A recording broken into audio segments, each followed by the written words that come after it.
Good morning, come back with me, Tanti Purwati at the Seputar Indonesia event to share the most accurate and reliable news, which we summarize in Seputar Indonesia this morning. Pin 3 to have rain.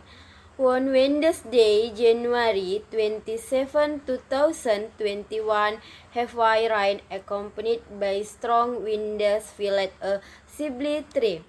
The tree has previously closed the Busway Lane and Jalan Sisingamaraja, South Jakarta, so that the Trans-Jakarta bus from the XII direction to the Senayan roundabout is already a public road according to local residents.